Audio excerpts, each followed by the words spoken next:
Bien, estoy grabando la clase.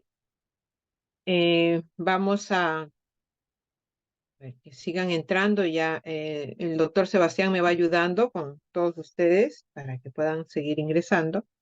Bien, el día de hoy vamos a tratar la teoría que correspondía también al día de hoy, pero en primer lugar quiero ofrecerles unas disculpas porque de todas maneras es cambiarle el horario, sino que también espero la comprensión porque es un horario en el cual yo me encuentro haciendo consulta externa en el Hospital Almenara. Entonces, la consulta no la puedo parar, ¿no? O sea, es paciente tras paciente, todos están en espera eh, y es un poco complicado. Así es que por eso, y más bien les agradezco la posibilidad de poderles dar la charla a esta hora, ¿no? Entonces, les voy a compartir pantalla para que podamos empezar con la actividad del día de hoy. ¿Ya? Voy a detener el video para poder llegar con más claridad con el internet con ustedes. Cualquier cosa, por favor, si no les está llegando bien el audio, me avisan, fueran tan amables.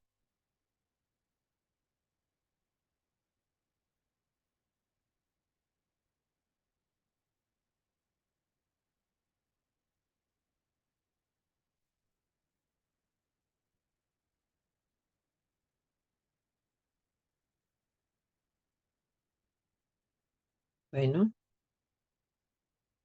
¿pueden ver mi pantalla, por favor? Sí, doctora, sí se ve. Ya, voy entonces a poner modo para presentación, ¿ya? Para que todos ustedes puedan tener entonces ya la facilidad de poder avanzar, de que podamos avanzar con la clase. Bueno, este es un tema bastante importante, como todos en pediatría, pero diría que es un tema como que lo requiero siempre, sobre todo cuando estoy en la rotación de neonatología. ¿Ya? Entonces, vamos a empezar por un caso clínico para que a ver les genere un poco de inquietud sobre qué podríamos estar hablando. Es un recién nacido, disculpen, voy a poner el tiempo porque nos pone una hora. Es un recién nacido de 10 horas de vida, nacido de un parto autóxico a las 35 semanas, con un peso al nacer de 2100 y una longitud de 47 centímetros, un Apgar 8-9. A las 10 horas de vida reportan hipoactividad y poca ingesta de leche. Una temperatura en 36,3, una frecuencia cardíaca en 110 por minuto y una frecuencia respiratoria de 60 por minuto con un antecedente materno de una diabetes gestacional. Entonces, tenemos este caso y estamos en el hospital y nosotros debemos de empezar a hacer nuestra interpretación de lo que vamos entendiendo de la historia, de los síntomas y de lo que encontramos en el examen físico, ¿no? Entonces tengo que empezar a hacer una interpretación de lo que tengo, ¿ya? A partir de este caso clínico o de este ejemplo, digamos, a partir de este ejemplo, vamos entonces a desarrollar el tema sobre los trastornos metabólicos de recién nacido. ¿Ya? Y lo que puedo decirles es que en realidad los trastornos metabólicos van a formar un grupo de alteraciones heterogéneas del metabolismo intermediario de los carbohidratos, ¿no? Entonces, nosotros sabemos que el adenosín-trifosfato va a dar energía para el metabolismo celular, sobre todo de tres fuentes importantes, que son los carbohidratos, los lípidos y las proteínas. En este grupo de alteraciones metabólicas que ocurren en el recién nacido, el metabolismo intermediario de los carbohidratos es uno de los más frecuentes. Por otro lado, también podemos encontrar alteraciones a nivel del metabolismo mineral óseo y también del hidrosalino. Nosotros, en este caso, vamos a abocarnos en el primero y en el segundo. Entonces, respecto al metabolismo de los carbohidratos, vamos a conversar o les voy a presentar las alteraciones tanto en hipoglicemias como en hiperglicemias y a nivel del metabolismo mineral óseo, las alteraciones en el calcio, fósforo y magnesio, tanto para menos, las hipocalcemias, hipofosfatemias, hipomagnesemias, así como por exceso. Respecto a la hipoglicemia neonatal, se define como un nivel de glucosa en sangre en que la función cerebral se altera. O sea, no es un punto exacto, no es tal número, sino es el nivel de glucosa en sangre en el que la función cerebral se altera. Considerar este problema metabólico como el más frecuente en neonatología por diversas causas, Inclusive en los recién nacidos sanos, la incidencia puede llegar a ser de 5 hasta 15%. Para que nosotros podamos entender acerca de la definición de hipoglicemia en general, ¿no? Está enmarcada más en una triada. Esta triada, denominada la triada de Whipple, indica que debieran de haber síntomas y signos de hipoglicemia, que ustedes los van a ir aprendiendo en el transcurso de la charla, encontrar en el examen de laboratorio una glucosa disminuida en plasma, mejorar los síntomas cuando se trata este nivel de hipoglicemia y tener en cuenta que respecto al umbral de hipoglicemia en el neonato, vamos a encontrar algunas controversias.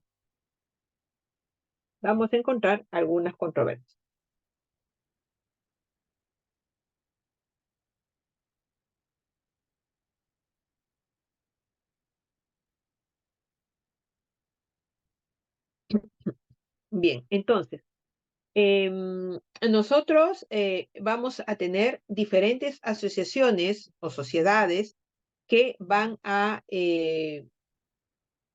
han estado estudiando estos valores, estos umbrales de glucosa en el recién nacido. Así tenemos la Academia Americana de Pediatría en el 2011, la Sociedad de Endocrinología Pediátrica en el 2015, la Asociación Británica de Medicina Perinatal en el 2017, la Fundación Europea para el Cuidado del Recién Nacido en el 2018, las guías australianas en el 2019 y la Sociedad Pediátrica Canadiense en el 2020. En este caso, nosotros lo que podemos ver en esta tabla es que podemos hablar de una hipoglicemia fisiológica que se va a presentar en las primeras 2 horas por nacimiento y que el umbral colocado por las diferentes academias varía un poco, ¿no? Desde 20 hasta 30. Tenemos también que mencionar que la hipoglicemia transitoria se define también con unos valores un poco cambiantes y de acuerdo a la edad del recién nacido. Si es menor de 48 horas, si es menor de 72 horas, aunque los valores son un poco más constantes en 47 miligramos. La hipoglicemia severa, en ese caso, manifestada, fíjense esos rangos, la Sociedad Británica y la Australiana de 18 hasta 27 miligramos, es un rango amplio. Y también respecto al tamizaje, al screening, ¿en qué momento se debe de hacer para que yo pueda definir si tengo un riesgo o tengo una hipoglicemia ya en mi neonato? Entonces, acá también hay variaciones, como ustedes pueden ver. Algunos dicen a las 2 horas de vida, otros dicen entre las 2 y las 4 horas de vida, ¿no? Entonces, efectivamente, no hay un consenso, digamos, exacto para hablar de digamos, la concentración mínima requerida. Sin embargo, lo que nosotros también hemos podido revisar es que niveles de glucosa de 47 miligramos por decilitro o menos, más de 5 días, o incrementan el riesgo de 3 a 5 veces trastornos en el neurodesarrollo. ¿Y quién hizo esto? Bueno, esto lo hicieron los psicólogos, los neuropsicólogos, que evaluaron a los 18 meses de edad corregida con escala de Bailey y encontraron que había un trastorno de neurodesarrollo en aquellos que tuvieron más de 5 días niveles de glucosa de 47 a menos. Por lo tanto, sí es importante que nosotros sepamos si nuestro paciente tiene síntomas neuroglucopénicos, si nuestro paciente está teniendo algún síntoma que nos puede indicar que esté en hipoglicemia. Tener en cuenta que la variabilidad en la edad del recién nacido también es importante, por eso es que se catalogan el screening, en qué momento hacerlo, y también su disponibilidad de uso de fuentes alternas, cetona y lactato, está disminuida. Esto es muy importante porque niveles elevados de insulina pueden generarnos mayor problema todavía en un recién nacido que no sabe utilizar la vía de la neoglucogénesis para obtener energía. Entonces, la idea de tener a la mano o usar umbrales operacionales, también esto definido en el 2000 por Kornblatt, recomienda pues más estos umbrales operacionales que una cifra exacta. Entonces, respecto a los umbrales diagnósticos, es importante considerar que si yo confirmo una hipoglicemia en diferentes mediciones o con cuadro clínico o en el screening de un neonato de riesgo, ¿no? Eso es digamos, mi esquema para empezar el estudio, el seguimiento a mi neonato, ¿no? De esta hipoglicemia. ¿Será transitoria? Luego me hará una severa, será permanente, ¿cuál será? Pero a partir de ahí, yo tengo que tener mi umbral, mi esquema de plan de trabajo de acuerdo a mi umbral diagnóstico. Si mi paciente, si mi recién nacido, después de las 48 horas de vida, mantiene niveles de glucosa por debajo de 60 miligramos por decilitro, ¿no? O la presencia de síntomas neurogénicos, yo debo de estudiarlo para conocer la causa. Por otro lado, también debo de utilizar algún tipo de umbral terapéutico. Si yo tengo ya mi diagnóstico confirmado de hipoglicemia, ¿no? Sintomática, más laboratorio, debo de manejar mi umbral terapéutico en niveles de glucosa por encima de 70. Por encima de 70 miligramos por decilitro será mi umbral terapéutico. ¿Qué pasa si mi umbral si mi nivel de glicemia de mi neonato, que ya ha hecho la hipoglicemia sintomática, está entre niveles de 50 a 70? Significa que debo de evaluar la terapéutica, que me estoy quedando, digamos, en el argot médico, me estoy quedando corto con el tratamiento y necesito escalar a un siguiente nivel con la finalidad de mantener ¿qué? Mantener la glicemia por encima de 70, por encima de 70. Tenemos entonces, además, estos consensos presentados por la Academia Americana de Pediatría para los pretérminos que son tardíos.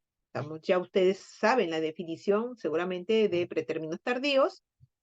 Los pacientes que son nacidos a términos, pero que tienen la particularidad de ser pequeños para edad gestacional, hijos de madres diabéticas y grandes para edad gestacional. Entonces, para este grupo, la Academia Americana de Pediatría dice, recién nacido con síntomas de cualquier edad o asintomáticos menores de 4 horas de vida, mi umbral para hipoglicemia o mi punto de corte para hipoglicemia es menos de 40 miligramos por decilitro.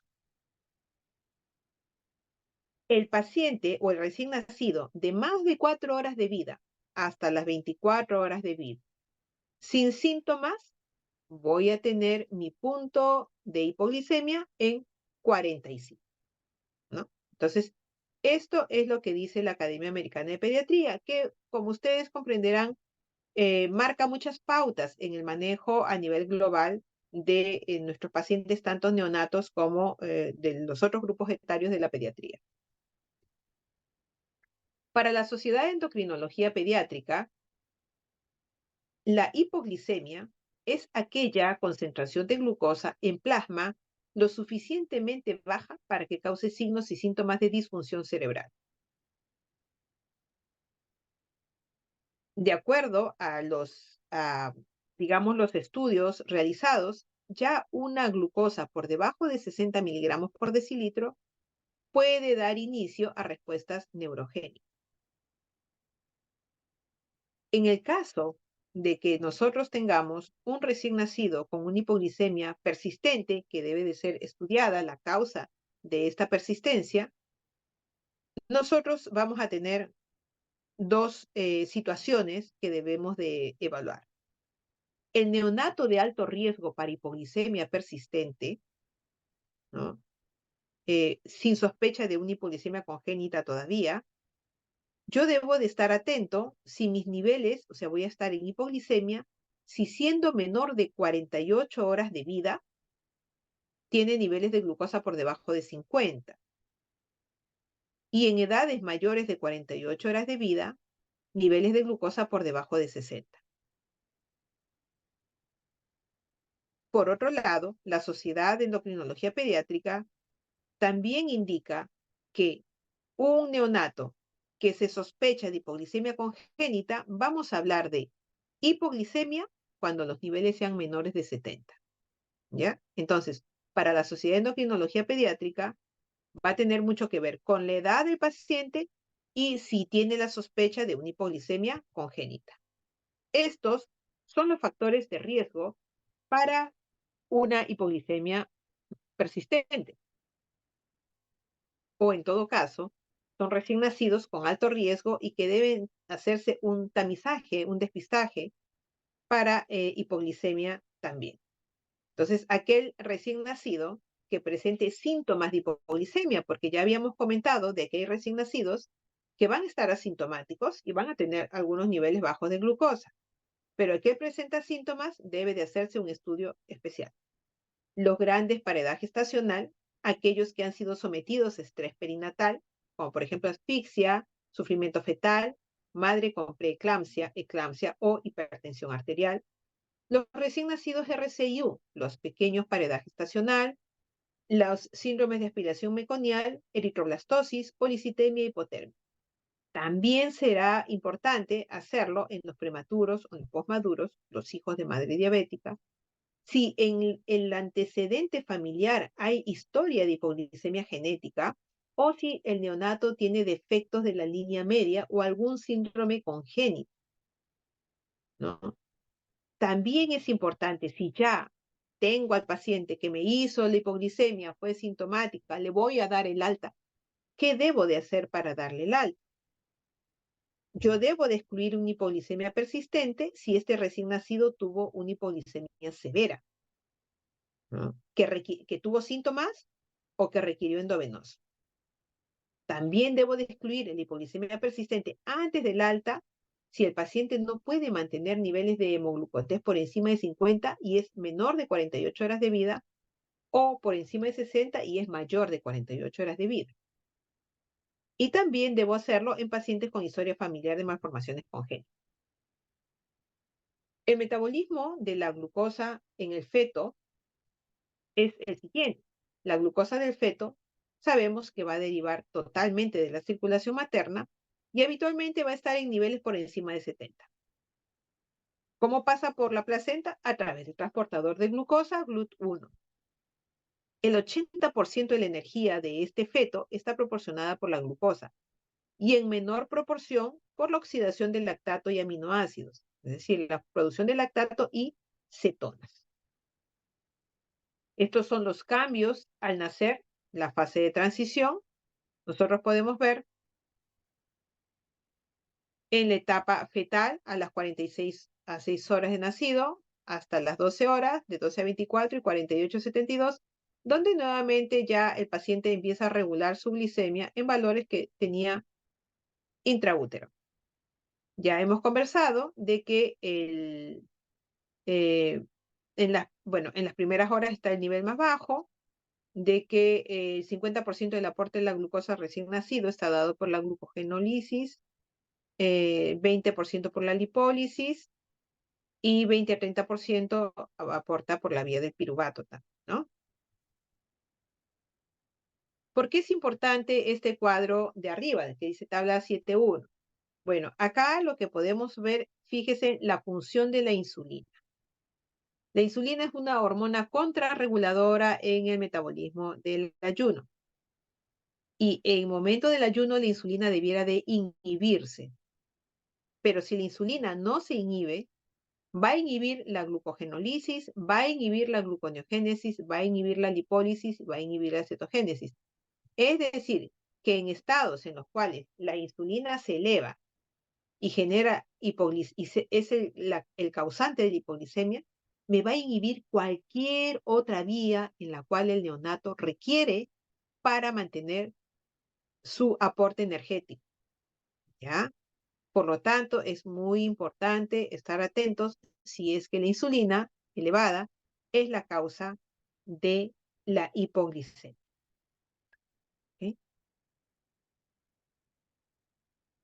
Dentro de las causas de la hipoglicemia neonatal, entonces vamos a tener anomalías de la transición, ya hemos conversado un poquito, los prematuros, inadecuado depósito del glucógeno hepático, tienen inmadurez también de algunas enzimas hepáticas para poder realizar la gluconeogénesis, así como la síntesis de cetona. El estrés perinatal inducido por hiperinsulinismo, ya sabemos lo que ocurre entonces con el hiperinsulinismo, ya se los dije. Existe una proporción de recién nacidos con riesgo incrementado de hipoglicemia patológico por un hiperinsulinismo neonatal transicional. Es importante nuevamente, insisto en esto, reconocer esta condición porque pone en riesgo al cerebro del neonato al daño, porque ¿qué se combina? La hipoglicemia y la hipocetonemia. ¿Ya? En el caso del hiperinsulinismo neonatal eh, transitorio, a veces es corto, a veces también es un poco largo para el manejo. Pueden requerir simplemente semanas o también meses.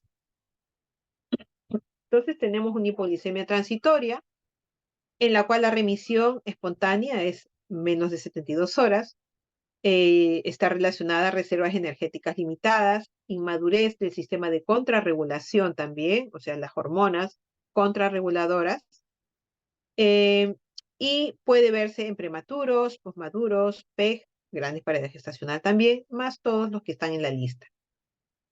También puede verse en hijos de madre con diabetes mellitus previa, o sea, pregestacional o gestacional, el uso de dextrosa endovenosa durante el trabajo de parto, agentes hipoglicemiantes también, la preeclampsia, eclampsia y la hipertensión materna también, ¿no?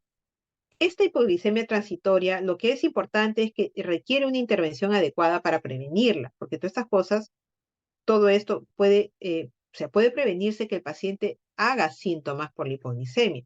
Entonces hay que estar atentos a nuestros pacientes que vienen con estas circunstancias, ¿no?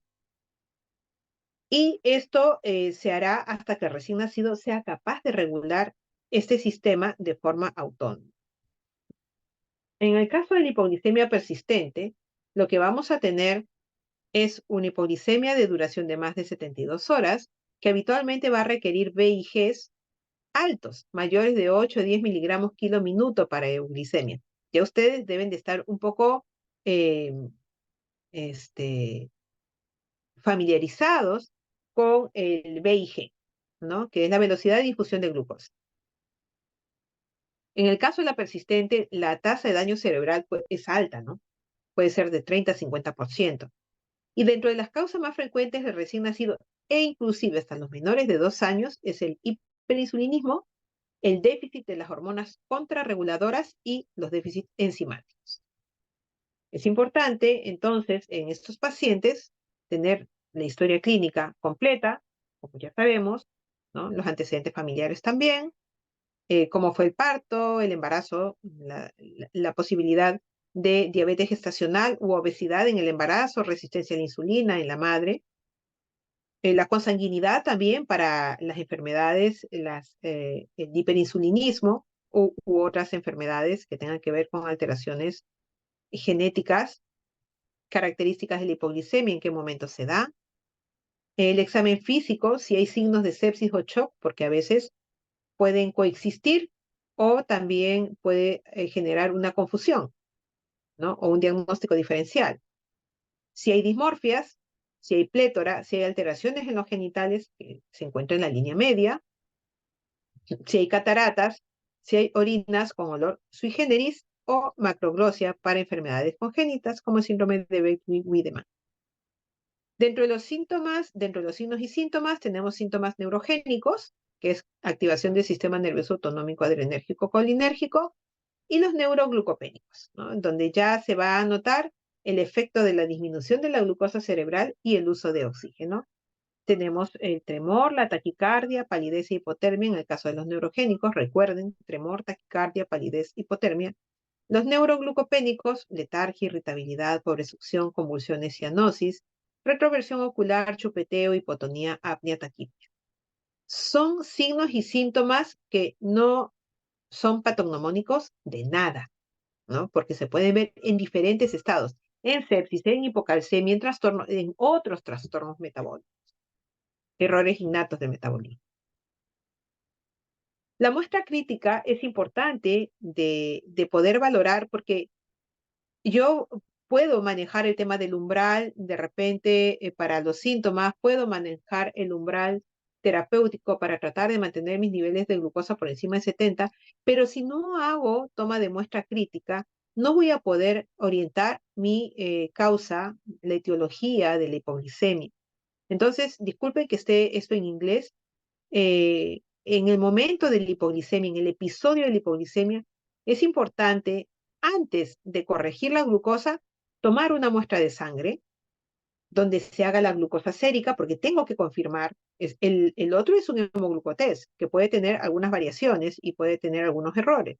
Entonces, debo de confirmar la glucosa, lactato, insulina y péptido C, 3-hidroxibutirato, ácidos grasos libres, cortisol, hormona de crecimiento, gasometría, CPK, glucagón y ACTH. Todo esto debo de tomar una muestra y hacer este examen. ¿Todo me va a salir inmediatamente? No, por supuesto, pero sí me va a salir inmediato la glucosa, el lactato, la insulina demora un poco, me va a salir los gases venosos, eso sí me va a salir.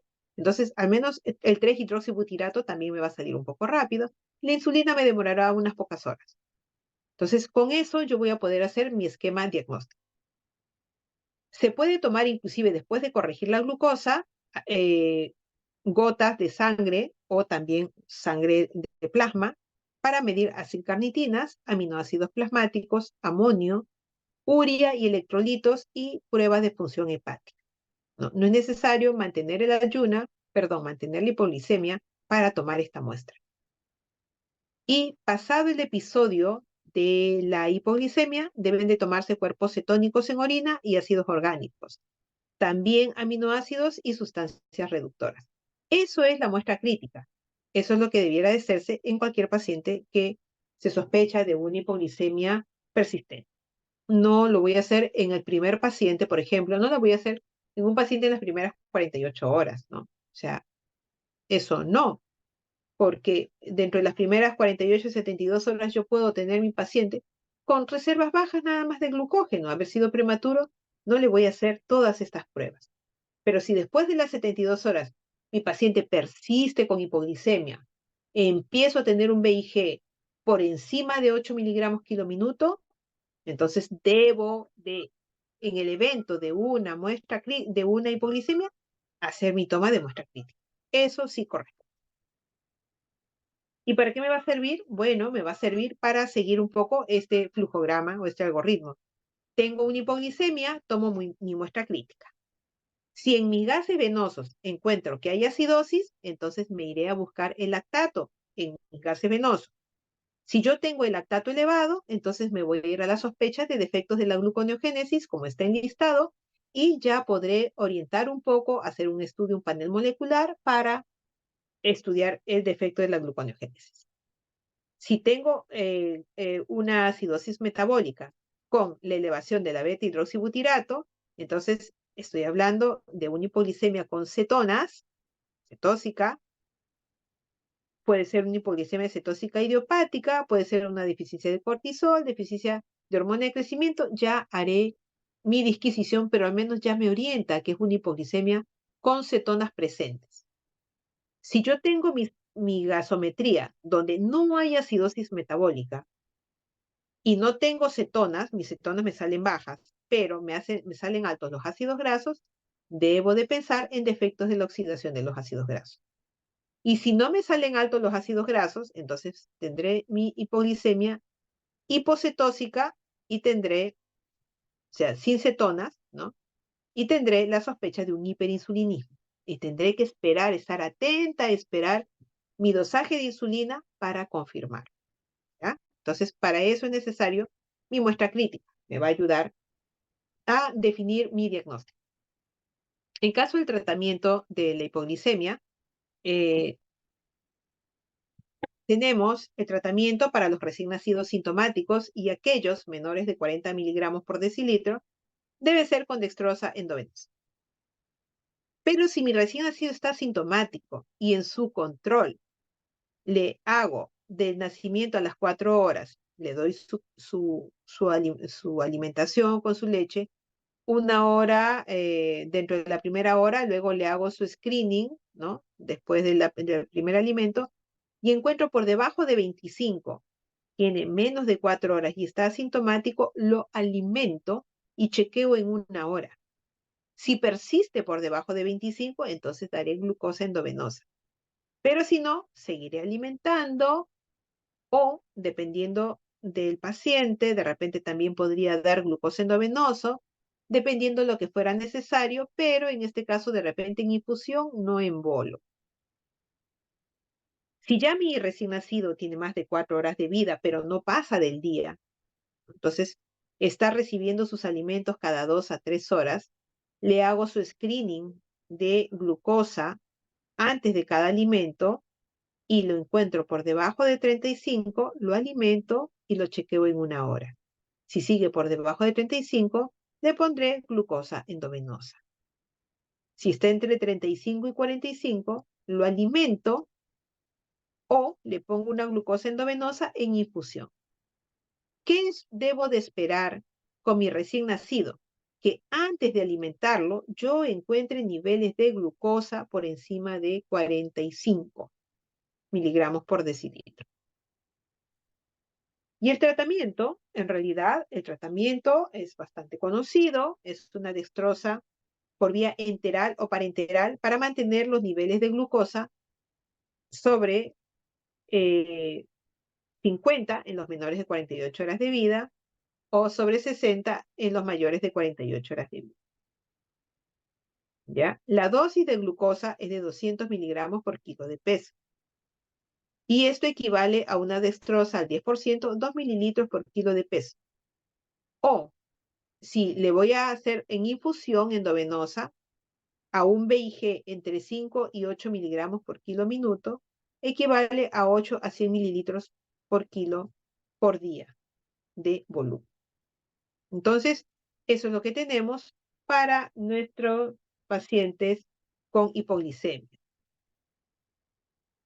Finalmente, en esta parte de la hipoglicemia congénita, que es importante para tenerla en cuenta porque son pacientes que van a quedar más tiempo con hipoglicemia, la Sociedad de Endocrinología Pediátrica indica que si ustedes tienen un paciente que tiene un BIG mayor de 8 a 10 por más de 5 días, debe sospecharse de hiperinsulinismo u otras causas de hipoglicemia persistentes. Tener en cuenta también que un BIG mayor de 20 ya no es de ayuda para euglicemia, para mantener una glucosa normal, y yo debo de escalar hacia otro manejo, de repente farmacológico. En estos casos, mantener glicemias por encima de 70 es fundamental. En el caso de hipoglicemia severa asintomático, ya hemos hablado cómo debe ser la corrección con dextrosa en bolo. También es importante que ustedes conozcan, aunque acá en el país no hay, que se puede utilizar glucagón de 0,5 a 1 miligramo por las vías endovenosa, intramuscular o subcutánea en casos de hipoglicemia por hiperinsulinismo. Además, inclusive nos ayuda hasta definir el diagnóstico. Un tratamiento muy, digamos, de elección para el caso de las hipoglicemias por hiperinsulinismo es el diazoxid. La dosis de 5 a 20 miligramos por kilo día y se va a encontrar el efecto entre el segundo al cuarto día. Tratamiento a largo plazo de estas hipoglicemias congénitas van a ser dependiendo de la causa. Puede ser farmacológico, el tratamiento, cirugía, nutricional, etc. Solamente para que ustedes conozcan el nombre, el diazóxido, nifedipino, octreótido glucagón, son medicamentos utilizados en la hipoglicemia por hiperinsulinismo. Las recomendaciones para el alta, bueno, ya lo hemos comentado también, pero vamos a tenerlo bien claro. Para la Academia Americana de Pediatría es encontrar niveles normales de glucosa en su alimentación de rutina al menos 3 periodos de ayuna antes del alta. O sea, en 3 eventos antes de que vayan a tomar su leche, se le toma la glucosa y se le encuentra que está bien para la edad del recién nacido. Si está normal, entonces el paciente puede ser dado de alta. Para la Sociedad de Endocrinología Pediátrica, las recomendaciones para el alta dice, cualquier recién nacido de alto riesgo que no tiene sospecha de hipoglicemia congénita, es seguro si en una ayuna de 6 horas a 8 antes del alta la glucosa está por encima de 60. Ese recién nacido puede ir a su casa. Y cualquier neonato que haya tenido una hipoglicemia genética o persistente, que pueda mantener un ayuno de 6 a 8 horas, niveles de glucosa por encima de 70, claro está con la evaluación del especialista. Entonces, esto es con respecto a lo que es hipoglicemia. Entonces, hipoglicemia, recuerden bien, hay, digamos, valores críticos que nos pueden ayudar a mantener un cierto límite de seguridad, que es entre 45 y 47 miligramos por decilitro, pero depende mucho también de la edad del neonato, ¿no? Depende mucho de los factores de riesgo que tengan, ¿no? O de la persistencia que esté dándose de la hipoglicemia o de la cantidad del VIG que este paciente esté necesitando, para que nosotros podamos más o menos estar definiendo nuestro manejo. Y no olviden, si es ya más de 72 horas, el estudio de la muestra crítica es bastante importante, como ustedes pueden ver. Bien, vayamos entonces a otros trastornos metabólicos que son ya lo menos frecuente, la hiperglicemia neonatal. Hablamos de hiperglicemia cuando encontramos una glucosa en sangre total mayor de 125 o plasmática por encima de 145. No hay síntomas específicos de hiperglicemia, sin embargo, lo que vamos a encontrar es una deshidratación rápida, pérdida de peso, falla de medro, pues porque hay una diuresis osmótica. Puede encontrarse esto en los casos de diabetes mellitus neonatal y la poliuria y la deshidratación requieren en estos casos una corrección pronta. Las causas habitualmente pueden estar relacionadas a usos de VIG muy altos para la edad gestacional del recién nacido. Algunos fármacos como los corticoides, el diazóxido, pueden producir elevaciones en niveles de glucosa. La infusión de lípidos, la sepsis también es un factor de riesgo para hiperglicemia, el estrés en el prematuro. La diabetes mellitus neonatal también. Hiperglicemias transitorias por fórmulas hiperosmolares o el uso de nutrición parenteral en la cual la cantidad de glucosa también esté excesiva, o sea, el VIG de esa nutrición parenteral también esté alta. En realidad se trata de hacer prevención y, por supuesto, detección temprana con monitoreo de tasa de infusión de glucosa, glicemia y glucosuria. Es importante un neonato el balance hidroelectrolítico, el balance hídrico. Si yo veo que mi neonato está orinando más de lo que le corresponde, inmediatamente tengo que empezar a descartar varias posibilidades, dentro de esas la hiperglicemia, ¿ya? inmediatamente ver qué B y G se le está pasando, tomar una muestra de glucosa, inclusive a veces a la nutrición parenteral, ¿no? Y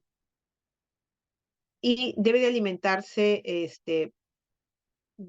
cuanto antes se pueda, siempre con su nutrición enteral en realidad, dependiendo de que lo permita el paciente, ¿no? Sin embargo, si tenemos niveles de glucosa mayores de 250 miligramos por decilitro, o yo para poder bajar los niveles de glucosa tengo que restringir mucho las calorías totales recién nacido, debe utilizarse insulina cristalina en infusión endovenosa, dosis de 0,03 a 0,1 unidades por kilo por hora, hasta estabilizar la glicemia, ¿no? El control de glucosa debe ser cada 30 minutos y si se mantiene elevada por encima de 180, puedo incrementar a razón de 0,01 unidad por kilo por hora la insulina, ¿ya?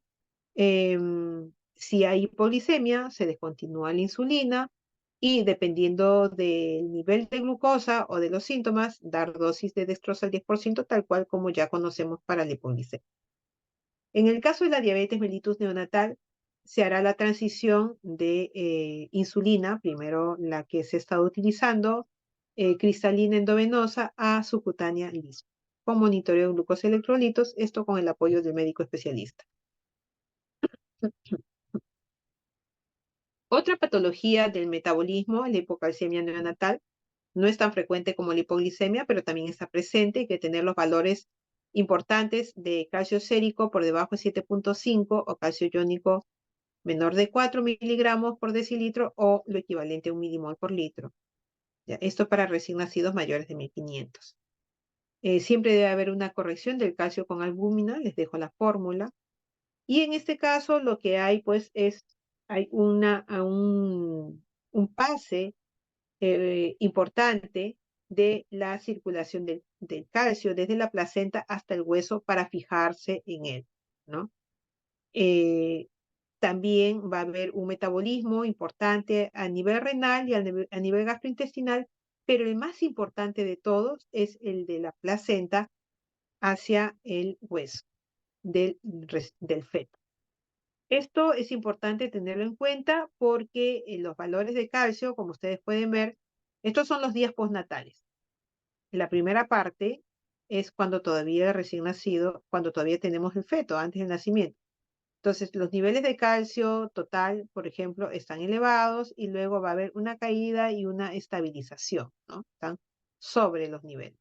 El calcio ionizado se comporta de la misma manera en este momento. El fosfato va a caer con los días, más o menos al segundo día. Primero tenemos una hiperfosfatemia. La paratormona, por acción de la paratormona materna, va a estar inhibida. Así es que vamos a tener una inhibición de inicio y luego recién empieza a funcionar desde el segundo día de vida. La vitamina D también la vamos a tener baja inicialmente y luego se regula más o menos para el segundo día de vida. La calcitonina va a tener una reducción y la proteína receptora de la paratormona está muy elevada inicialmente, pero luego se reduce también desde el nacimiento. En cuanto a la clínica, estos pacientes también son signos inespecíficos, ¿no? Apnea, temblor, hipertonía, clonus, hiperreflexia, estridor, anomalías de la función cardíaca, convulsiones. La alimentación puede reducirse, puede haber letargia, que puede preceder a las convulsiones. Y físicamente, posiblemente no encontremos nada exacto. Por lo tanto, tenemos que la hipocalcemia, así como la hipoglicemia, en realidad tenemos que sospecharla. Tenemos que sospecharla en el recién nacido.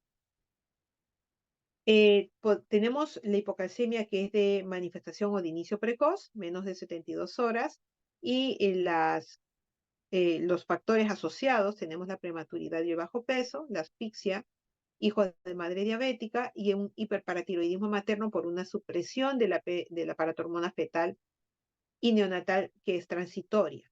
En el caso de las hipocalcemias ya que son tardías, se presentan después de las 72 horas, habitualmente es por deficiencia materna de vitamina D.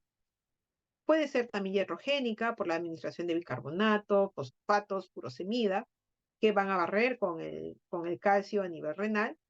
Puede haber un hipoparatiroidismo asociado al síndrome de George y otros síndromes, una hipomagnesemia o una alcalosis crónica, o también el uso de fórmulas con alto contenido de fósforo. Los pacientes en el cuadro naranja, todos los que tienen factores de riesgo, todos los que tienen factores de riesgo,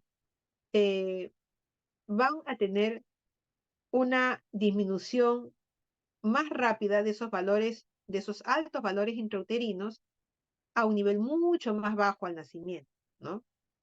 Porque no tienen depósitos buenos de calcio, porque la hormona paratiroidea materna también frena los niveles de calcio de nuestro recién nacido.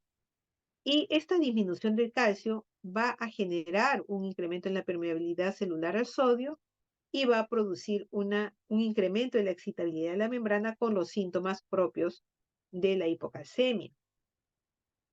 Por otro lado, en los recién nacidos que son bajo peso al nacer, también va a haber salida del calcio del hueso con una resistencia relativa al efecto absortivo y reabsortivo que tiene el calcitriol, ¿no? Que es la 1,25 hidroxivitamina D, sobre el calcio a nivel intestinal y a nivel del hueso. Otro grupo de pacientes, aquellos recién nacidos asfixiados, un tercio de ellos van a tener hipocalcemia porque tienen incremento de fosfato por injuria e incremento de calcitonina, lo que va a llevar a una reducción del calcio. Y respecto a los hijos de madre diabética, el 50% de ellos van a hacer hipocalcemia multifactorial por una excreción de calcio y magnesio por la orina incrementada, por disminución de la secreción de PTH al nacer. Todo esto, en el caso de los hijos de madres diabéticas, se reduce cuando la madre tiene un buen control. El tratamiento de la hipocalcemia, tenemos un tratamiento agudo y un tratamiento de mantenimiento. En el caso del tratamiento agudo, se utiliza bolos de gluconato de calcio, 1 a 2 mililitros por kilo de peso, que deben ser diluidos en dextrosa al 5%. Se diluye 1 a 1, o sea, un volumen, 1 ml de gluconato de calcio por 1 ml de dextrosa al 5% o salino. Y debe pasar en 10 a 20 minutos por vía endovenosa. El bolo, la cantidad máxima de gluconato que se pasa por bolo es de 20 mililitros. ¿Ya? Debe haber un monitoreo de la frecuencia cardíaca e inclusive del electrocardiograma. O sea, si yo tengo un monitor que me permite ver el electro, el trazado, eso es mejor que solamente un pulso oxímetro en el cual yo pueda ver la frecuencia cardíaca. Debe suspenderse si la frecuencia cardíaca cae por debajo de 100. ¿Puedo repetir el gluconato de calcio, la administración? Si no cesan los síntomas, se puede repetir el bolo. Y no debe de mezclarse con fosfatos o carbonatos porque precipita. Para los casos de mantenimiento, ¿no? En el recién nacido, la dosis va de 200 a 800 miligramos por kilo día y puede ser dado en una infusión endovenosa continua o también dividirse en 4 dosis, es decir, colocarlo cada 6 horas. ¿Ya? Si nuestro paciente ya tolera la vía oral y tenemos un calcio sérico mayor de 7,5 miligramos, podemos pasar a calcio vía oral y o calcitriol, la vitamina D, la activa, solamente si sospechamos, tenemos una alta sospecha de un hipo o un pseudo hipoparatiroidismo. ¿Cuándo debe empezar? Entre las 24 a 48 horas de que se puso el bolo de gluconato de calcio endovenoso. ¿Ya?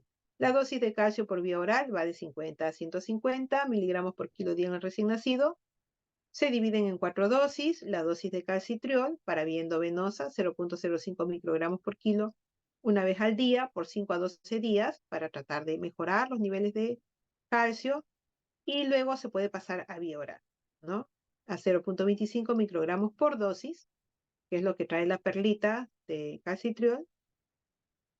Eso es para los casos de tetania y luego la dosis de 0,04, 0,08 microgramos por kilo para el caso de hipo o pseudo hipoparatiroidismo. Y esas son dosis que en realidad finalmente ustedes las van a ir conociendo en el manejo cuando ya están en bueno, aquel que pueda seguir o que le guste la parte de la neonatología, ¿no?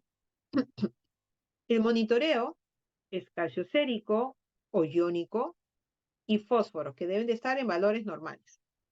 También el producto calcio por fósforo, que no debe ser mayor de 65. ¿Qué ocurre si es mayor? Pueden haber depósitos de calcio en tejidos blandos, a nivel renal también. Debe monitorearse calcio y creatinina en orina al azar, donde no debe de haber hipercalciuria, ¿no? Se está perdiendo el calcio, estoy dando mucho calcio. El calcio en orina de 24 horas, mayor de 4 miligramos por kilo por día, se debe suspender calcitriol y reiniciar cuando el calcio se normalice y con una dosis 20% menos a la anterior. Fósforo, magnesio, cloro, potasio, sodio, creatinina, albúmina, paratormona intacta, 25 hidroxivitamina D. Es importante como exámenes de inicio cuando yo tengo la hipocalcemia y quiero conocer la causa. Bueno, otra patología también importante tener en cuenta, como les decía, son varios hechos metabólicos. Tenemos la hipercalcemia neonatal, calcio sérico mayor de 11, en los casos de leve, 11 a 12, y severo por encima de 16. Ahí sí es una urgencia. Las causas, alteraciones en el entreguso de calcio, prematuros extremos, hiperparatiroidismos, que son raros en el recién nacido, hipertiroidismos, hipofosfatasia, hipervitaminosis D, el prematuro bueno extremo que ya lo hemos mencionado, la hipercalcemia hipocalciúrica familiar, formas idiopáticas, falla renal aguda también. La clínica, hay hipotonía, encefalopatía, vómitos, se estriñe el niño con hipercalcemia, va a haber poliuria por la eliminación de calcio también por orina y calcificaciones extraesqueléticas. Crece poco, es un hueso débil, puede haber en algunos síndromes, síndrome de Williams, está asociada a la hipercalcemia, puede llamar la facies de Elfing, soplo cardíaco, lesiones rojo-azuladas y una evidencia del hipertiroidismo. Importante el calcio sérico por encima de 16, ¿ya? El fósforo va a estar disminuido, la paratormona elevada, tiene que tomarse la evaluación de la vitamina D porque puede haber una deficiencia en la misma, la fosfatasa alcalina elevada, radiografía de mano muñeca, puede encontrarse una desmineralización de la misma. El tratamiento del primer escalón es básicamente la hidratación, ¿no? 200 mililitros por metro cuadrado por hora o 5 mililitros kilo hora las primeras 2 horas. Y luego, con el uso de diurético, y luego dar 2 veces las necesidades basales del paciente. El uso de furosemida es importante para barrer el calcio. El monitoreo tiene que estar en monitoreo estricto del paciente y se espera que se reduzca la calcemia 1,3 miligramos en las primeras 12 a 18 horas. Si con esto no hay mejoría, puedo pasar a metilprednisolona 1,52 miligramos por kilo día o hidrocortisona 5 miligramos kilodosis cada 6 horas por 3 a 5 días. Y si a pesar de ello no hay mejora, bifosfonato como pamidronato, efecto demora 24 a 48 horas, la dosis 0,5 miligramos por kilo por dosis. ¿Ya? Entonces, también tiene efectos secundarios, bueno, la hipocalcemia, pero es lo que queremos llevar en estos casos a estos pacientes. El trastorno del fósforo también es poco, bueno, existe, pero es poco frecuente. Estos son los valores de rango de normalidad de fósforo. Causas renales, hiperparatiroidismo, alteraciones del metabolismo fosfocálcico, raquitismo carencial, disminución de la reabsorción intestinal, intestino corto, redistribución intracelular, prematuros, más las otras que están indicadas en los cuadros. El cuadro clínico, puede haber un cuadro clínico neurológico por encefalopatía variable, hematológico hemólisis y osteomuscular mialgias. El laboratorio, hay que pedir todo el metabolismo de calcio-fósforo tal cual en el recuadro rojo-naranja.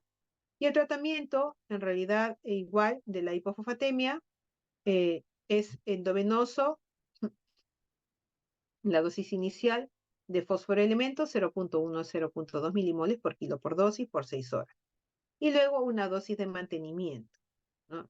que puede ser tanto endovenoso como por vía oral, como se puede ver en el recuadro celeste, ¿no?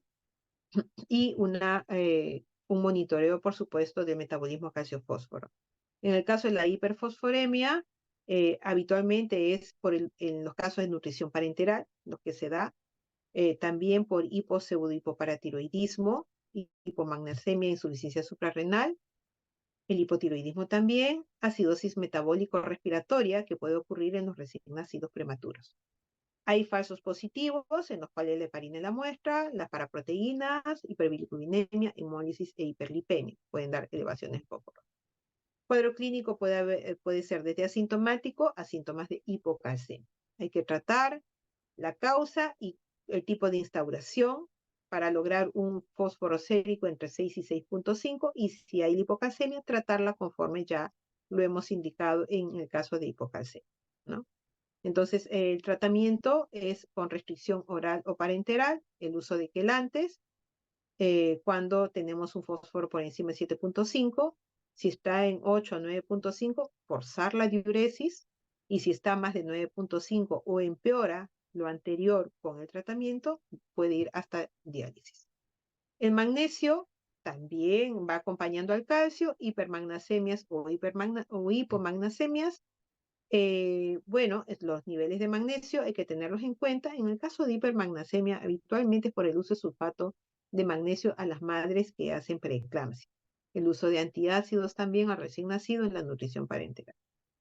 Y en el caso de la hipomagnesemia, puede verse en los casos de hipocalcemias tardías, los valores de magnesio tener en cuenta para hablar de hipomagnesemia por debajo de 1.6 miligramos por decilitro y de hipermagnesemia mayor de 6 puede dar síntomas de severidad. El cuadro clínico también no es patognomónico, lo podemos sospechar, siempre relacionado a hipocalcemia. En la mayoría de los casos puede haber apnea, puede haber hipotonía también. Y el tratamiento de la hipomagnesemia severa es con sulfato de magnesio.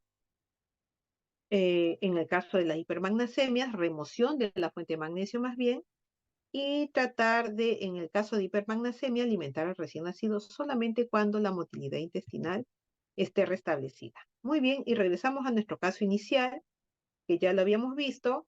Entonces, tenemos un hemoglucotés en 35 miligramos por decilitro y un calcio de 8 miligramos por decilitro. Yo creo que ustedes, ya con lo que hemos conversado, pueden decirme si está en hipoglicemia, si está en hipocalcemia. Por lo menos importante definir eso con el paciente y si es sintomática o asintomática. Si esos niveles de hipoglicemia para un paciente de 10 horas me pueden estar dando también los síntomas neurogénicos de mi pacientito. Y en todo caso, si ustedes definen que el diagnóstico es una hipoglicemia, debo de dar una dextrosa al 10%, 2 mililitros por kilo de peso en bolo, y luego mantener un BIG o mantener un BIG de 5 a 8 miligramos por kilo por minuto con un control de hemoglucotés de a los 15 minutos de haberse presentado el, eh, el cuadro clínico. Muy bien.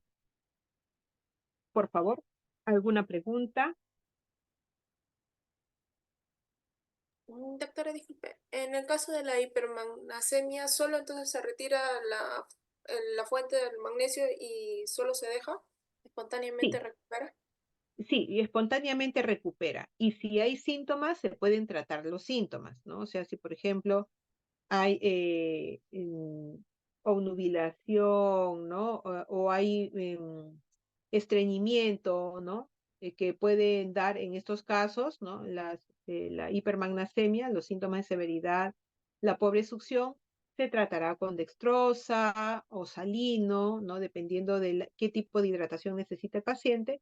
Y también con eso posiblemente yo pueda barrer la cantidad de magnesio que tenga mi paciente, ¿no? Bien, gracias, doctora. Ya. ¿Alguna otra pregunta, por favor?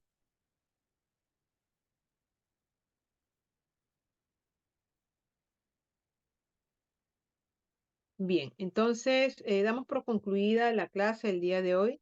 Nuevamente les agradezco por haberse conectado a esta hora, estimados alumnos. Voy a mandarles las diapositivas, por favor, con su compañero, con el doctor Sebastián. Le voy a mandar las diapositivas para que las puedan tener, las puedan revisar, ¿ya? Gracias, doctora. No, a ustedes más bien. Muy amables todos. Buenas noches. Buenas noches, doctora. Gracias, doctora. Buenas Gracias, noches. doctora. Buenas noches.